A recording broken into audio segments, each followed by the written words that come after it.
there, welcome to the closing bell on the 29th of Jan. Well, what a week. It's been so dull for months and months. It's been pretty hard to come up with anything to talk about, quite frankly. But the last few weeks I've been letting you know that I thought stocks could really move a long way fast if those levels, like in the ASX 200 around 7,000, were broken. I sort of laid it all out for you, what I thought could happen. And here we are a couple of weeks later, and stocks have fallen like a stone as expected.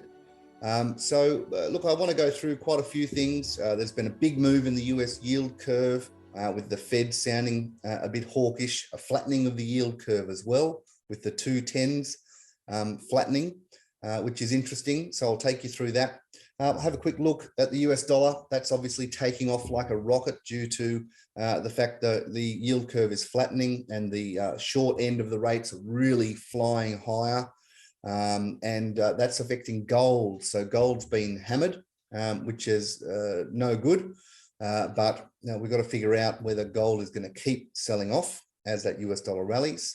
Aussie dollar looking very dangerous as well. I think that could fall a long way. So look, there's a lot going on. So let's jump to the charts and check it out. So to kick off with, let's look at these 2-year bonds in the US. This is the yield and a monthly chart. So you can see from 2013 down here, you can see the year 2013 up to 2018, those short rates, the 2-year yield going from nearly 0 up to about 3%. And then falling rapidly, and we had the COVID crash, seeing rates fall all the way back to 0. And they stayed there for a long time, and possibly too long, with all of the money printing going on, rates at 0 again to protect the world from COVID. They've sparked inflation, and now they're chasing it down. And look at the move compared to the move you saw, you know, in 2013 to 2015, where rates really just slowly started heading higher, 1%, to the current level of 1.2%, and really accelerating this week after the FOMC meeting, jumping further as Chairman Powell has come out and said he reckons rates can rise a lot further without affecting the employment market. So really, it's put the cat amongst the pigeons. We've seen the explosion in volatility. The thing I was looking at for you mostly was those 10 years. And those 10 years are going up in yield. We have, you've seen this chart before, but we've got, you know, a decade of trading here. I've showed you the range and the way prices have these false breaks and head back to the midpoint, to that point of control. And really, we're just on another wave here after that COVID crash. The long-term trend has shifted, and we have broken out above last year's high, which was around 1.8%. And we're just, you know, flirting with those high levels there in the yield. And so, but as the 2-year yields are flying higher, the 10-year yields are actually seeing a bit of buying pressure, which is flattening that yield curve, which is an interesting thing, saying that as they raise rates, it might actually really hit growth, which means longer term rates won't be able to go much higher. But keep an eye on those 10 years, regardless.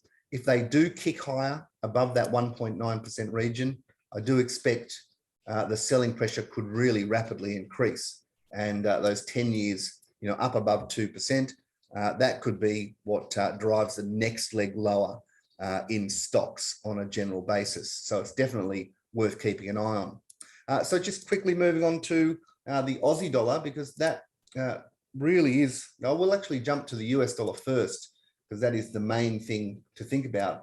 Now, the US dollar has been rallying for the last year or so, although it's been going nowhere for the last few months. This is just a monthly chart of that US dollar.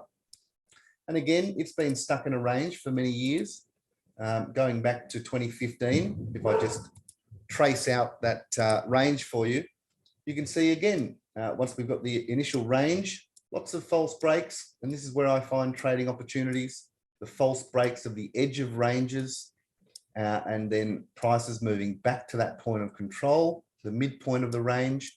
So it's just going on over and over again, isn't it? And you can see here that the US dollar has rallied all the way back through to that point of control once again, and that's around that sort of 96.5 region in the US dollar index.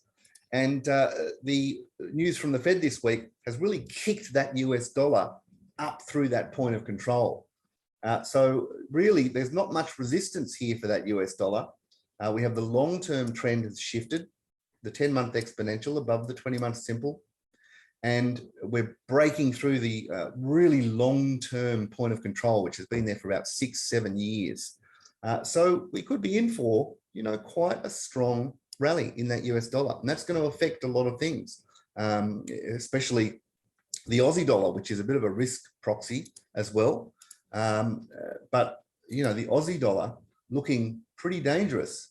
This is the monthly chart of the Aussie dollar, and look, it's been on a long-term downtrend for many years, but I'm just showing you the most recent wave down. And the way I look at these waves, I'm looking out for the bear market rallies within a long-term downtrend going up into that sell zone, which is just a 75 to 87% retracement of the previous down wave. So for new people, I'm looking at this whole down wave from 2018 to 2020, and that area up around, 75 to 87% retracement of that whole wave down. That's the area where I'm looking for reversals, where things can turn down. We've already seen that. Oh, there's a big storm going on here. Did you hear that? Massive thunder happening.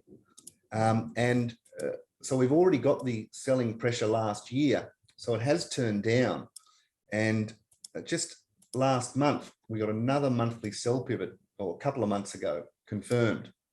And the selling pressure is really coming in. And we've actually gone into a long-term downtrend now. And we're starting to test the bottom of the range from the past year or so.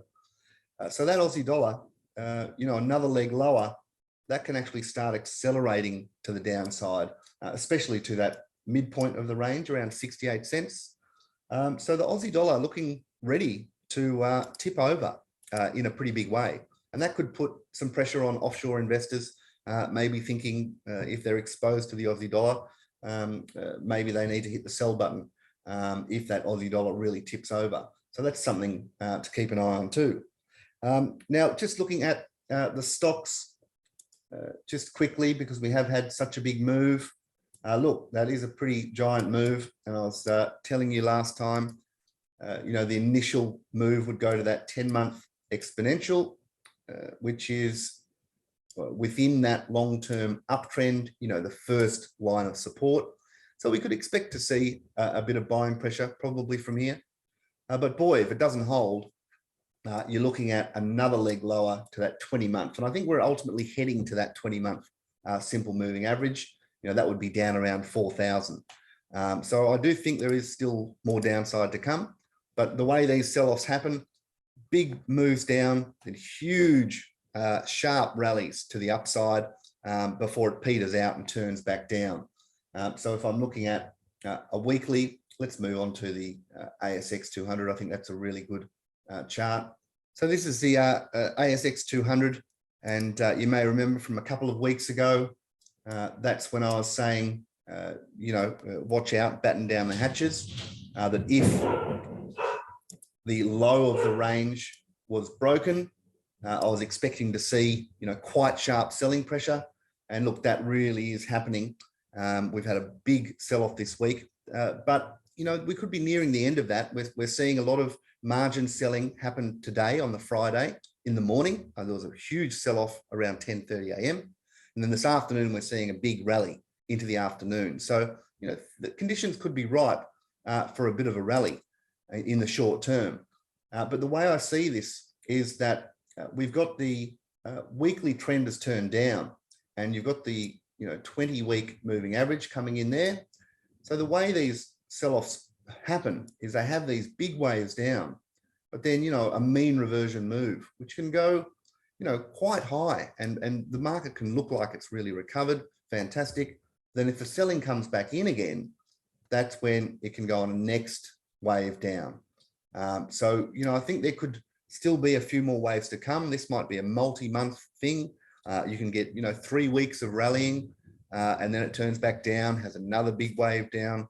I just think that the high is in place for the moment. I think, over the next few months, it's going to be pretty difficult trading, but it will be wild. For the short-term traders, there can be opportunities to jump on for quick short squeezes, but you don't want to overstay your welcome. You want to be pretty nimble short-term trading rather than, I think, diving in at the moment. Look, could be wrong, but the setup is there as far as I'm concerned. I showed you last week and over the last couple of weeks the really big picture on this, which is that we're having a false break of that 07 high and also the 2020 high. We've already got the monthly sell pivot in place from months ago. That's why I've started to tell you, watch out. We've got the monthly sell pivot, and now we've got another big bar down. So the way it moves is, you've seen it sold off to that 20-month moving average. So we've already reached the 20-month, that ASX 200. So, and it's also the old 2007 high. So that'll probably provide support. So I really wouldn't be surprised with a bit of a squeeze, but there'll be selling pressure up there, and you've got to just watch out for that. I think the high's in place. If we do see selling pressure after a short squeeze, and then we do break down below the lows of the spike low that we saw this week, that's when you could see, look, really big selling pressure. And the way I'd look at this would be looking at the whole wave higher since the COVID crash. If I just look in at that closely for you, a target on this sell-off would be thinking about the potential for it to, fall all the way to the midpoint, to that point of control. So that's around 6,000. And, from there, that could be it. And prices could start to turn around and gravitate higher. I think there could be some great bargains down there.